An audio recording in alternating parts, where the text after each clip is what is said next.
Ouais. Qu'est-ce que vous voulez? Vous voulez que je vous raconte mes exploits? Que je vous parle des guerres auxquelles j'ai participé? Des ennemis que j'ai tués de mes mains? Dans ce cas, d'accord. Mon nom est Canderous. J'appartiens à Ordo, un clan mandalorien. Je me bats dans toute la galaxie depuis 40 de vos années. Mon peuple n'accorde une importance qu'à l'honneur et à la gloire au combat. C'est en nous battant qu'on prouve notre valeur, qu'on bâtit notre réputation et qu'on devient riche.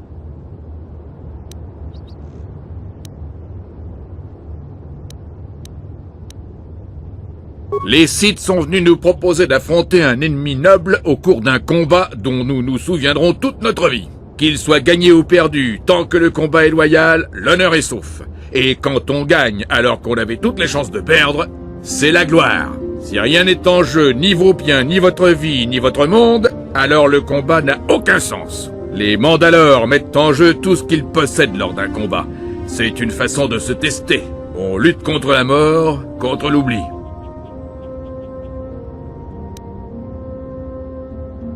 Toute vie finit par s'éteindre. Un vrai guerrier ne peut pas fléchir tant qu'il garde la tête haute.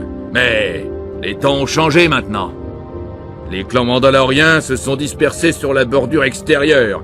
La République est en déclin et l'Empire Sith prendra bientôt sa place. Les clans ne représentent plus du tout une menace, mais la République nous craint toujours. Ha! Les gens nous imaginent rancuniers ou assoiffés de sang. C'est la différence qui leur fait peur. Le combat est un défi et apporte la gloire. C'est ça qui nous intéresse. On gagne ou on perd. Nous, on a perdu. Mais je n'ai plus vraiment de défi à relever pour l'instant. Écraser les ennemis de Davik et les gangs pathétiques qui hantent la ville basse de Taris n'a rien de glorieux. Quand je pense au combat que j'ai mené, aux milliers de gens que j'ai tués, au monde que j'ai incendié, je regrette amèrement mon passé. Allez, on ne reparlera plus jamais de ça. On a du travail, alors concentrons-nous. Ouais, qu'est-ce que vous voulez? De mon temps, j'étais l'un des meilleurs jeunes guerriers du clan Ordo. Personne avant moi n'avait maîtrisé aussi vite la puissance de nos droïdes de guerre basilisques. Sauf Mandalore lui-même, bien sûr. À cette époque, on balayait la bordure extérieure en détruisant au passage tous ceux qui se battaient contre nous. Les jeunes Mandalores devaient prouver leur valeur lors d'un véritable combat. Ils affrontaient des adversaires inconnus au-dessus d'un millier de mondes. Et chacun racontait ensuite ses prouesses.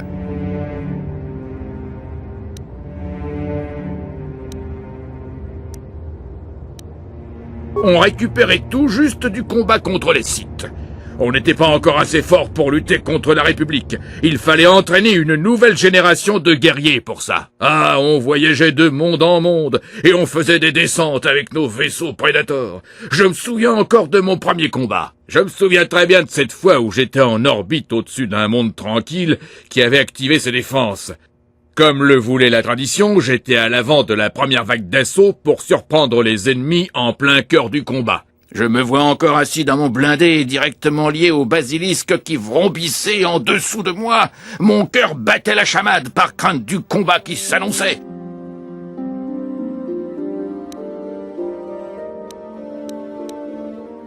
Chaque jeune guerrier doit connaître la peur pour pouvoir la combattre. Ça, vous devez le savoir. Les portes se sont ouvertes devant moi et l'air a été refoulé à l'extérieur de la baie de largage. Des cristaux de vapeur glacée se sont éparpillés devant moi. Difficile d'exprimer ce qu'on ressent en tournoyant dans le vide, avec une armure de 15 cm d'épaisseur comme seule protection.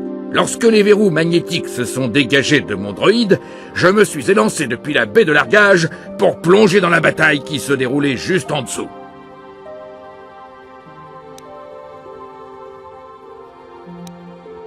Je ne me souviens pas.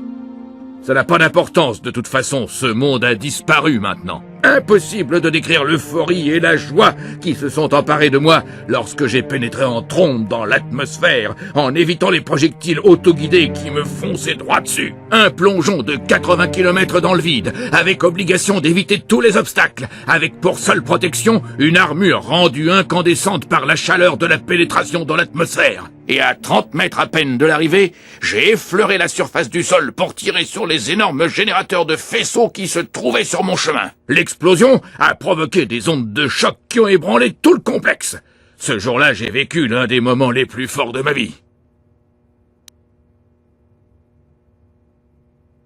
Je n'oublierai jamais cette époque.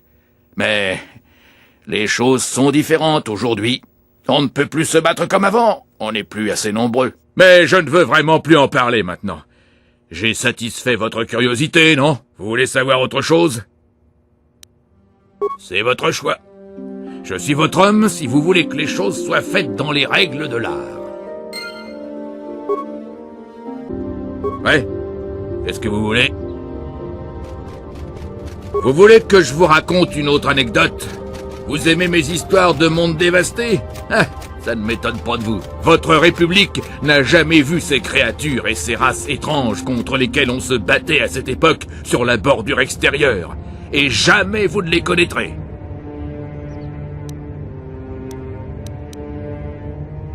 Si un monde n'est pas assez fort pour assurer sa défense, il risque de le payer cher.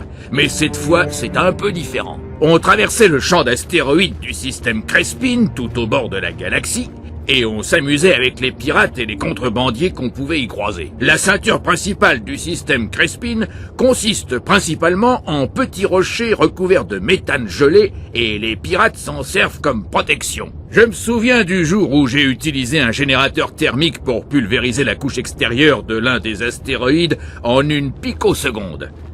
En la faisant exploser, je m'étais ainsi débarrassé des 3 contrebandiers qui s'y étaient cachés. Mais c'était une erreur.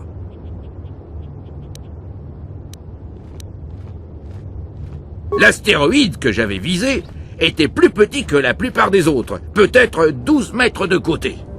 De l'extérieur, il ressemblait à n'importe quel autre. C'était une boule recouverte de gaz gelé. Mais il devait y avoir quelque chose dedans. Une matière inactive au froid. La chaleur de l'explosion avait sans doute déclenché quelque chose, ou réveillé quelque chose. J'ai été touché. Puis des éclairs de lumière sont apparus sur toute la surface de la fine carcasse qui l'entourait encore, faisant évaporer les gaz. En dessous, on aurait cru une excroissance rocheuse, un rocher déformé portant les cicatrices laissées par l'impact de micrométéorites. Je pense qu'autre chose de plus ancien encore s'y trouvait. Peut-être, mais peut-être pas. Il a commencé à tournoyer de plus en plus vite. Puis il s'est mis à cracher du feu. Il envoyait en fait des projectiles thermiques qui faisaient fondre notre armure comme de la cire. On s'était fait complètement prendre par surprise. Avant même qu'on puisse contre-attaquer, il s'était enfui à une vitesse incroyable. On n'a jamais réussi à le rattraper. Par contre, on a suivi son sillage dans l'hyperespace. Il s'est éloigné du cœur de la galaxie et on a suivi sa trace aussi longtemps qu'on a pu. On a finalement abandonné quand il est passé de l'autre côté de notre galaxie. Inutile d'essayer d'attraper un candidat au suicide en pénétrant dans ce grand vide. C'est la seule histoire que je peux raconter pour l'instant.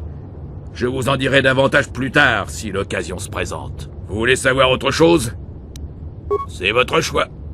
Je suis votre homme si vous voulez que les choses soient faites dans les règles de l'art. Ouais? Qu'est-ce que vous voulez? Toutes mes histoires ne sont pas aussi étranges que celles que je viens de vous raconter. Je peux d'ailleurs vous parler de moi et de ce que j'ai fait. Lors d'un combat au-dessus du monde d'Altyr, mon unité a réussi à battre des Altyri 10 fois plus nombreux que nous. Cette fois-là, je me suis retrouvé commandant d'une subdivision de mon clan. Ah, j'étais le meilleur. Sans compter Mandalore, bien sûr. Mis à part Revan, il était la seule personne vivante capable de me battre. Pendant 5 jours, ils avaient réussi à nous tenir à distance. Impossible pour nous de les attaquer directement. Je devais donner l'assaut sur l'un de leurs flancs en simulant une attaque. L'idée étant d'envoyer mes unités pour faire sortir les Altyri. Et une fois les unités cernées, le gros de mes forces n'aurait eu qu'à attaquer par l'arrière et à les battre.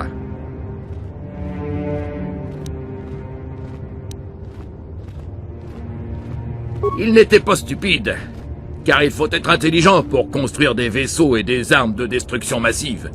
Mais il ne maîtrisait pas aussi bien l'art de la guerre que les Mandalores. Les choses ne se sont pas passées comme je l'avais prévu.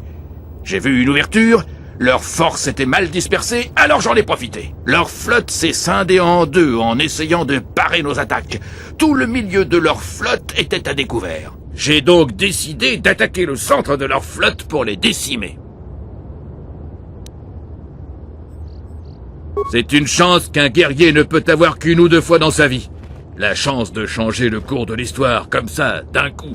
Leur vaisseau, qui était lent, n'a pas pu réagir à temps. Les vaisseaux de commandement ont été détruits en quelques secondes et leurs rangs ont été décimés. Le plus amusant pour nous a été de voir les vaisseaux survivants se disperser et fuir. Plusieurs ont même essayé de plonger dans les anneaux pour nous échapper. Ils ont été broyés par les anneaux, se sont écrasés sur les rochers, ou ont été détruits par nos forces lancées à leur poursuite. Les guerriers ne fuient pas un combat qu'ils sont en train de perdre. Ils se battent jusqu'au bout, comme on a fait contre votre Jedi Revan. Une autre fois, je vous raconterai comment s'est passée la guerre contre la République. Pour l'instant, on a des choses à faire. Vous voulez savoir autre chose? C'est votre choix. Je suis votre homme si vous voulez que les choses soient faites dans les règles de l'art. Ouais? Qu'est-ce que vous voulez? Il faudrait que je vous parle un jour de la guerre menée récemment contre la République.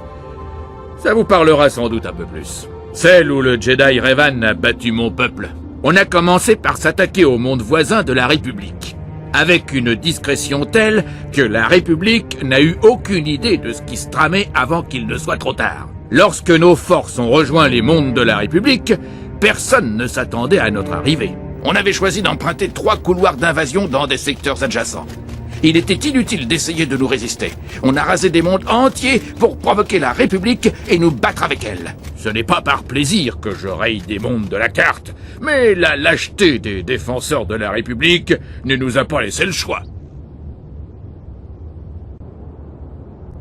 Ils se cachaient chez les civils. Ils utilisaient des familles comme boucliers. Ils pensaient que jamais on utiliserait les moyens appropriés sur leur base dans les grandes villes. Ils ont sous-estimé notre décision et les mesures acceptables en temps de guerre. Au combat, ceux qui ne peuvent pas se défendre n'ont rien à faire aux côtés de ceux qui en sont capables. Si réduire une ville à néant était le seul moyen de s'emparer d'un bouclier de la République, il fallait le faire. Toute opposition devait être détruite. Les balayer comme des rats n'avaient rien de glorieux. Mais certaines de vos forces semblaient racheter la République à nos yeux. Surtout plus tard. Plus tard, quand Revan a participé à la guerre. Mais je parlerai de tout ça plus tard, on a déjà perdu assez de temps. Vous voulez savoir autre chose? C'est votre choix.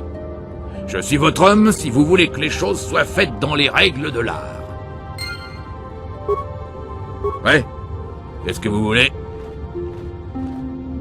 On s'est battu contre les forces de la République pendant un certain temps, au cours de plusieurs batailles. Au départ, ils ne représentaient pas vraiment une menace. Mais dès que le Jedi Revan a pris les choses en main, ça a commencé à se gâter pour nous. Les flottes de la République se sont mises à employer des tactiques plus sophistiquées. Feintes, contre-attaques, tromperies en tout genre. Revan était un génie sur le champ de bataille. Il a abandonné certains mondes afin que d'autres en sortent renforcés et ne soient pas tentés de se rebeller. Il voulait faire des sacrifices pour atteindre ses objectifs. Au final, il s'est révélé trop fort pour nous.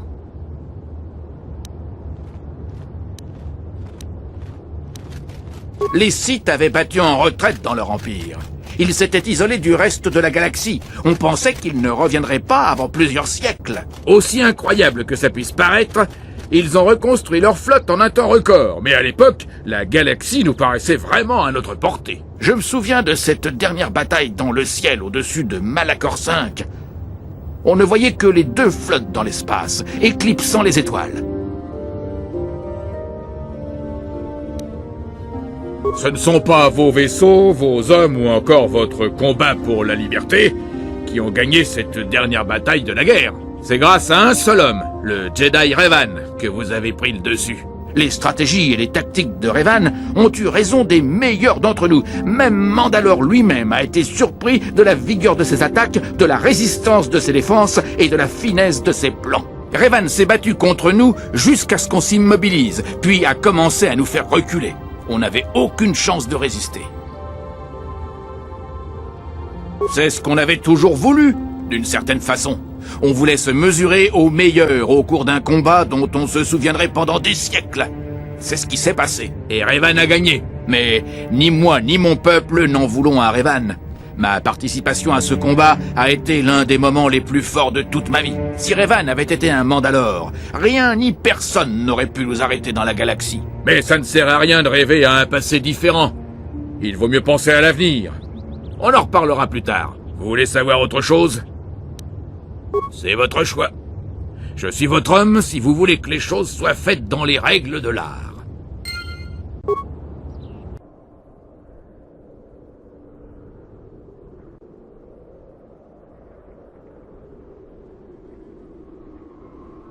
Ouais. Qu'est-ce que vous voulez? La guerre qu'on a livrée contre la République était censée être la plus glorieuse de notre histoire. Mais elle nous a coûté cher. On ne pensait pas perdre autant à la mener. On n'était plus très nombreux après le dernier combat. Mandalore lui-même avait été tué par le Jedi Revan. Il était imbattable. Après ce dernier combat, ceux d'entre nous qui avaient survécu ont été dépouillés de leurs armes, de leurs armures et de leurs vaisseaux Predator. On a été contraints d'assister à leur destruction par les forces de Revan. Ceux qui n'avaient pas fui ont été dépouillés de tous leurs biens. Ils n'avaient plus d'armes, plus d'armure. Il ne leur restait plus que l'honneur d'avoir combattu dans une bataille qu'on venait de perdre. Pour beaucoup, ce n'était pas suffisant. Ceux qui restaient ont été envoyés en exil sur la bordure extérieure. Ils ont essayé de reproduire la belle époque et se sont mis à piller les mondes. Ce sont des bandits maintenant.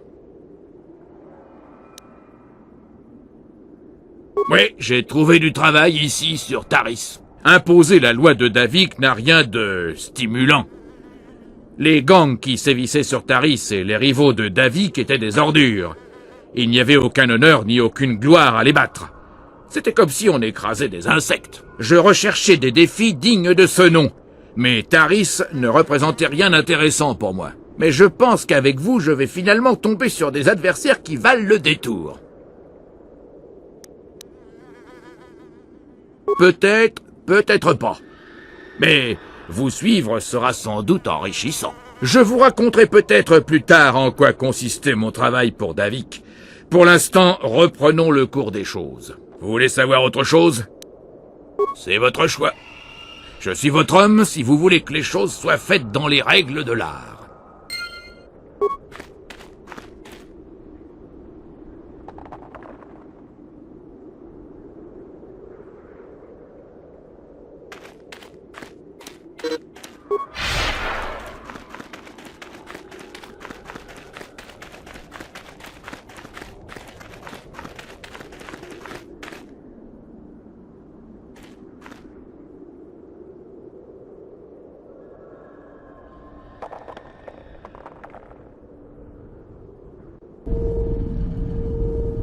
Ouais.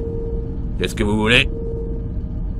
Travailler pour Davik, c'était comme s'enfoncer une pointe sur le côté de la tête. On était sûr de toucher quelque chose et aussi d'y perdre. Tabasser les gens qui ne voulaient pas ou ne pouvaient pas payer, utiliser la manière forte contre les adversaires, tuer ceux qu'ils voulaient voir mourir. Mon travail était très prenant, mais n'avait rien de décent.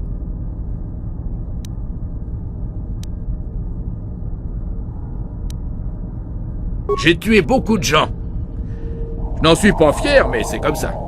Des criminels, des adversaires, des hommes d'affaires, des policiers, des femmes, des enfants. Il valait mieux se mesurer à des Jedi, mais ils n'étaient pas nombreux dans la ville souterraine. Jusqu'à ce que vous arriviez. Mais je n'ai jamais voulu vous défier. Je n'en ai jamais ressenti le besoin.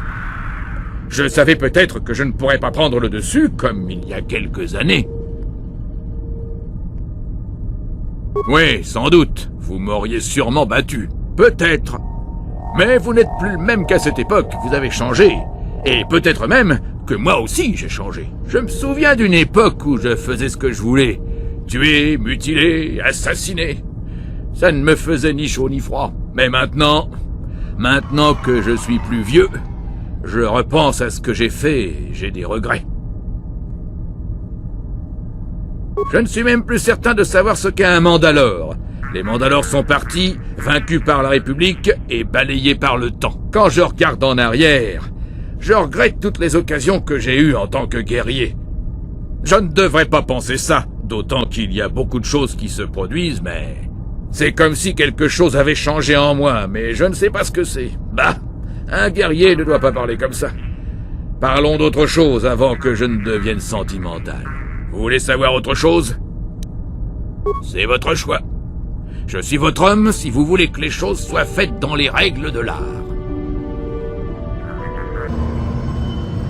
Je crois bien que notre collaboration s'arrête là. Ce combat changera la face de la galaxie. Revan, vous êtes le plus grand guerrier, et se battre avec vous est un honneur.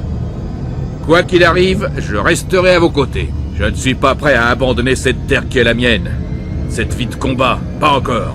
On a des choses à faire ici. Je resterai votre homme jusqu'au bout, quel que soit le chemin que vous prendrez. Votre ancien apprenti devient plus puissant à chaque instant qui passe, maître. Il faut faire vite si vous voulez vous venger. Il doit payer pour vous avoir volé le titre de Seigneur Noir.